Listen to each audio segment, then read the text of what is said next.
Hey guys, we are checking out the late stage capitalism. A Reddit that is getting more and more popular, and Reddits akin to it are also getting more popular. Interesting. This is Gerald O'Connor, CEO of Impact Plastics. He told workers they'd lose their jobs if they didn't go in to work the day Hurricane Helen hit TN. At least 6 workers are now gone. I wonder where he was while the storm hit. Will he even get a slap on the wrist? The USPS is viewed favorably by 91% of Americans, despite billions in losses annually.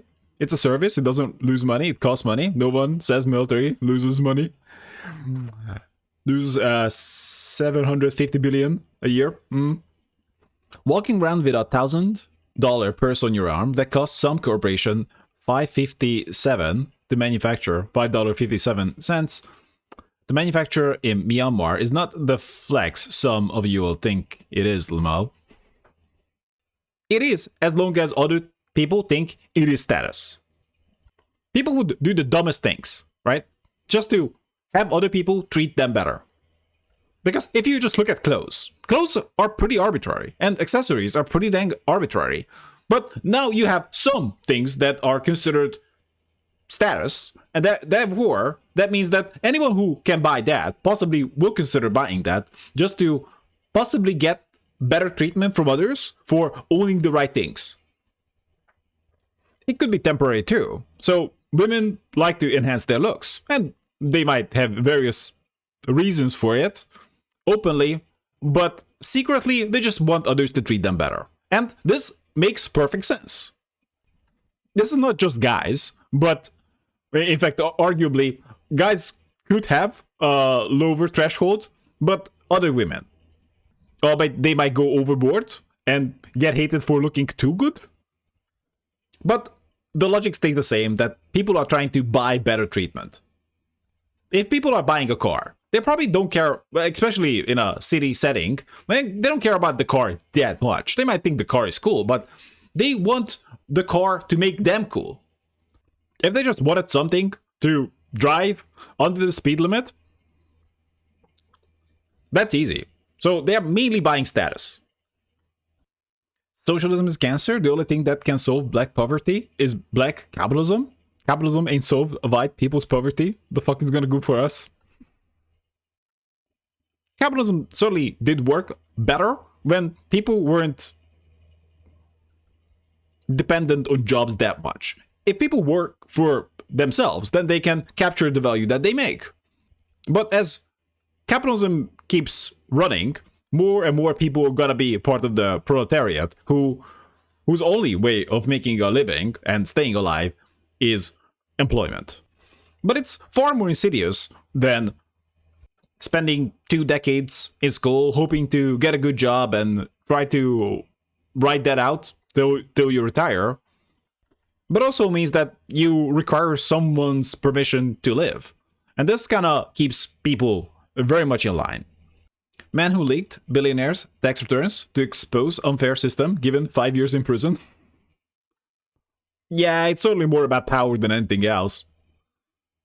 Why in the age of supercomputers and smart robotics do we need to work 60 hours a week just so we don't starve and freeze to death?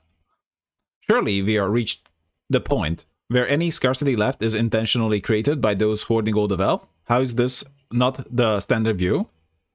It is a form of control too. If you control the money, you control the people. Hey, remember when Luke Skywalker went back to his house and found that his home had been bombed? And the only family he ever knew had been eviscerated into cinders? And then he immediately joined the armed resistance and literally blew up the enemy base with everyone inside, and we all cheered. Yeah. And the sad part is, if that story was realistic, he would have not made it off the planet. Most likely, he would have not even taken up the fight. He would have just resigned himself to his fate because it was so desperate and hopeless. Government struggles with the decision whether to cripple entire generation with debt or tax free billionaires a bit more. The best board game that represents capitalism isn't Monopoly. Well, it's actually Jenga. Each party takes turns to make the current situation more precarious until a total collapse where only the last person to fuck up takes any blame while everyone else is declared the winner. At the very least, society should not try to function within a system where there are winners and losers in a big way. Suppose right now, everyone, at least, had $10 million. And for sake of argument, everything else was the same. Just to simplify this. Within such context, inequality would be more accepted. Albeit, even if you lived in abundance, those having more than you, always trying to rig the game so you have it worse and they have it better, would certainly be a big concern. Even if right now, we're in a situation where, like, let's say that everyone had at least 10 million, people would find a way that in like 20 years, at least half the people would be broke. Under capitalism, it's normal to let children go hungry, let banks force people out of their homes, let sick people perish for lack of access to healthcare. But the idea that billionaires could just be less rich, not poor, not struggling, just less rich, is considered insane. You will be more conservative as you grow older. Liberal. Me when I grow older. Suppose even that you get richer over time, that really still wouldn't mean that the game is good. Suppose a theoretical scenario where young people, upon reaching adulthood or sometime after that, they have the choice of going to a second Earth. And the reality is that almost all of them would go there, leaving our society to perish. So they are only taking the deal on offer here, if you even call it that, is because they are forced to. One should be picking the system not based on how good they have it, but assuming you don't get to pick your pawn. Especially as a kid. Let's say that you get unlucky, but you're not like stupid or something. You can't even get a job. People might be able to point fingers, but the game would be rigged for you. And as you grow up, you will be the one who is getting blamed. Yet, let's even suppose that you have it good.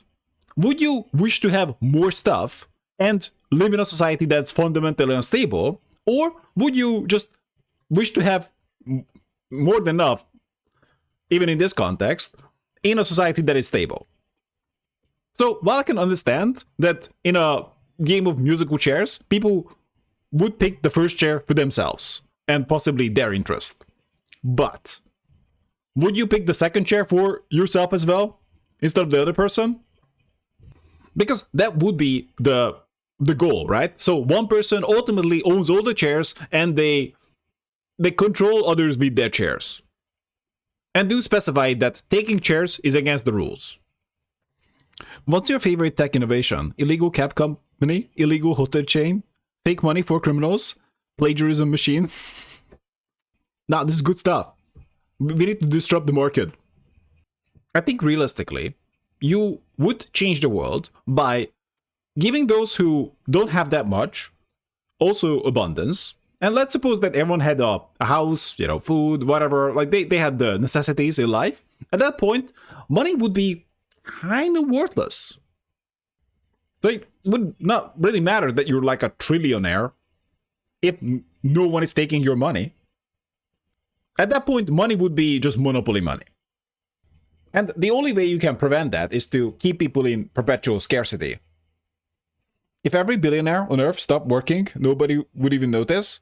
Well, if every billionaire's workers stopped working, society would collapse. We don't need them, they need us. Do they even work? Also, people would be mostly thinking of very public billionaires like Elon Musk. But old money ones are kind of laying low. And they don't work. In American mythology, people are rich because of hard work, yet nobody can explain why those who do all the actual work have no money. Well, you can just look at Rome if you're ever confused. The slaves worked very hard, and the aristocrats actually looked down on work. They hated the workers, and hated work. And naturally, most people just work to live. Americans, systemic failures of capitalism. Goddamn communist. Yeah. It is kind of odd that in American politics, you hear it constantly that terms are being misused just to slander them, to represent them as what they are not. No doubt, the state capitalist communist had flaws. Yet suppose you don't wanna try something spicy like democratic socialism? You can still go for social democratic policies, aka Nordic style. This is ruining Google Images, as it once was a pretty reliable source of images for references. But this is not just images, yeah, sure.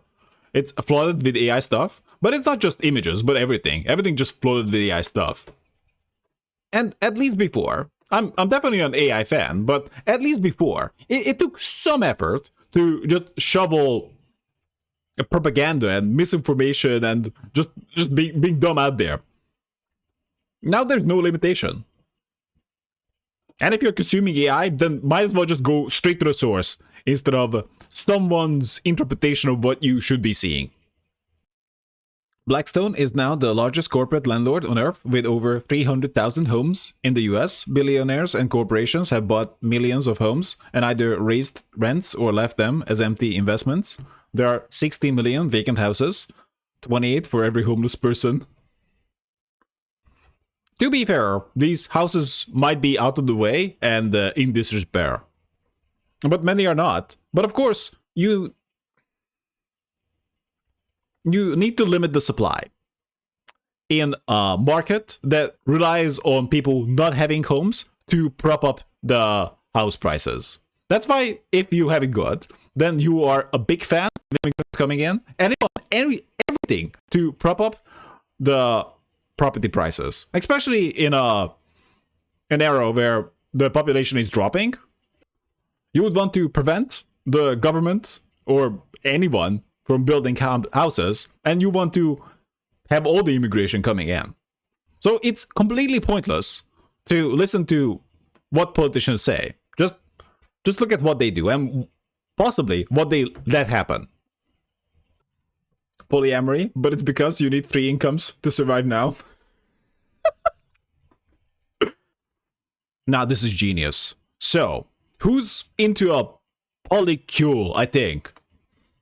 So, me and you, and possibly others. Let's go. Not for love, but for money. Unsuccessful people, work. Successful people, that is money. Yeah. At very least, you're not gonna get rich by handing someone else your money and your time. The rare exceptions would be the labor aristocrats. But I guess it depends on what we define as rich. Because at best they can get a good job. I wish we could create a better society that wasn't inherently soul-crushing. Best I can do is pills that trick your brain into thinking you don't hate it here.